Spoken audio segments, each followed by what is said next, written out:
દેશભરના મંદિરોમાં દર વર્ષે અંદાજે 8 લાખ ટનથી પણ વધુ ફૂલો ભગવાનને અર્પણ કરવામાં આવે છે. પૂજા અર્ચના બાદ તેમાંથી મોટાભાગના ફૂલો વેસ્ટમાં જાય છે અથવા તો નદીઓમાં પધરાવવામાં આવે છે, જેનાથી પર્યાવરણ અને જળચર સૃષ્ટિને નુકસાન પહોંચે છે. લોકોની આ અથાહ શ્રદ્ધા અને આસ્થા જળવાઈ રહે અને પર્યાવરણનું રક્ષણ થાય તેવા હેતુથી રિસાયકલ મેન ઓફ ઇન્ડિયા તરીકે ઓળખાતા ડૉક્ટર વિનેશ દેસાઈ અને સ્નેહલ શાહે જે સ્ટાર્ટઅપ પ્રોજેક્ટ શરૂ કર્યો છે, તેના હેઠળ મંદિરોમાંથી આવતા ફૂલોને ફેંકી દેવાને બદલે તેનો ઉપયોગ કરીને દિવ્ય અને આકર્ષક પ્રોડક્ટ બનાવાય છે. એવા સમયે ખાસ જાણવું જરૂરી છે કે આ કઈ રીતે પ્રોસેસિંગ કરીને શક્ય બને છે. સામાન્ય રીતે આવા સ્ટાર્ટઅપમાં પ્રશ્નો ઊભા થતા હોય છે કે લોંગ લાસ્ટિંગ વસ્તુ કેવી રીતે રહી શકે, વાતાવરણની અસર તેના ઉપર કેવી રીતે ન થાય. તે પ્રમાણેની પ્રોસેસ આ બંને વ્યક્તિઓ દ્વારા કરવામાં આવી રહી છે, જેથી લોકોની શ્રદ્ધા પણ જળવાયેલી રહે છે અને વેસ્ટમાંથી બેસ્ટ વસ્તુ પણ બની જાય છે. મારું નામ છે doctor Vinesh Desai, also known as the recycle man of India, અને પુષ્પમનો ફાઉન્ડર છું.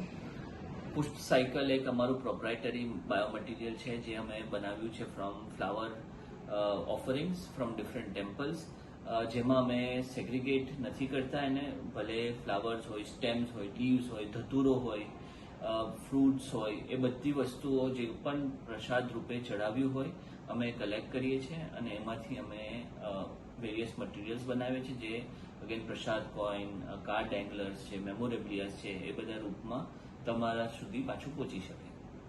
સો આપણે જ્યારે પણ ફ્લાવર રિસાયકલિંગની વાત કરીએ ને તો આપણને મગજમાં ધૂપ અને અગરબત્તી આવતું છે, which is the most common recycling form. પણ આપણે જ્યારે એકચ્યુઅલીમાં ડેટા જોઈએ તો only 5% of the total flower જે જનરેટ થાય છે આખા ઇન્ડિયામાં, એમાંથી ઓનલી 5% પાછું રિસાયકલ થાય છે.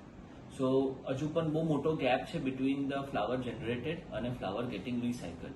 તો તે ગેપ આપણે પૂરો કરીએ છીએ થ્રુ આવર પ્રોડક્ટ. આ અંગેની પ્રોસેસની વાત કરવામાં આવે તો મંદિરો અને સામાજિક પ્રસંગોમાંથી એકત્રિત કરેલા કચરામાંથી સૌપ્રથમ પ્લાસ્ટિક અને અન્ય અશુદ્ધિઓ દૂર કરવામાં આવે છે. ત્યારબાદ પાંદડી, ડાળી, ફળોને અલગ કરીને કુદરતી વાતાવરણમાં તડકામાં સૂકવવામાં આવે છે. સુકાઈ ગયા બાદ તેને દળીને એકદમ બારીક પાવડર બનાવાય છે અને આ પાવડરને ઇકો ફ્રેન્ડલી અને બિનઝેરી નેચરલ બાઇન્ડર્સ કે જે ખાસ પુષ્પમના ફાઉન્ડર્સ દ્વારા તૈયાર કરવામાં આવ્યા છે તેનું મિશ્રણ કરવામાં આવે છે. આ મિશ્રણને બહેનો મોલ્ડમાં ભરીને અથવા તો હાથથી વિવિધ આકારો આપે છે. આ આકાર આપ્યા પછી તેને ફરી તડકામાં સૂકવી હાથ વડે પોલિશ કરવામાં આવે છે. અંતમાં સ્થાનિક કલાકારો દ્વારા ભારતીય કળાની વિવિધ શૈલીઓથી પ્રેરિત ડિઝાઇન અને યુવી પ્રિન્ટિંગ વડે આખા પ્રોડક્ટને આખરી ઓપ આપવામાં આવે છે. સામાન્ય રીતે બનતી ધૂપ અને અગરબત્તીથી તદ્દન અલગ અને બલ્ક રિસાયકલિંગનું આ ઉત્તમ ઉદાહરણ છે. આ પ્રોડક્ટ્સ ઘરોમાં સુશોભન માટે, ગિફ્ટિંગ માટે અને કોર્પોરેટ ગિફ્ટ તરીકે ખૂબ જ લોકપ્રિય થઈ રહી છે. એબ્સોલ્યુટલી. સો આપણે જ્યારે ફ્લાવર્સ મંદિરોમાં ચડી જાય છે, આપણા જે ટાઈઅપ જે મંદિરો જોડે છે એ મંદિરો આપણને ટ્રાન્સપોર્ટ કરીને ફ્લાવર્સ આપણે ત્યાં મોકલીએ છીએ. આપણે ઈચ એન્ડ એવરી ફ્લાવર એટલે ગણપતિ બાપાને ચડાવેલા પુષ્પોથી આપણે ગણપતિજીનું આખું કલેક્શન જ એમાંથી બનાવીએ છીએ. આપણે ફ્લાવર્સ જે ટેમ્પલ્સના હોય તે મિક્સ નથી કરતા, એટલે ડેટી સ્પેસિફિક આપણે ફ્લાવર્સ સેગ્રીગેટ કરીએ છીએ. હનુમાનજીને ચડાવેલા ફૂલોમાંથી હનુમાનજીની પ્રોડક્ટ્સ બને છે. સેગ્રીગેશન થયા બાદ એ નેચરલી આપણે ડ્રાય થવા દઈએ છીએ એને, અને બહેનો પછી એને પાવડર ફોર્મમાં કન્વર્ટ કરીને આપણી પ્રોપ્રાઇટરી રેસિપીસ જે છે તેનાથી મૂળમાં ભરીને એને સુકાવા દઈએ છે.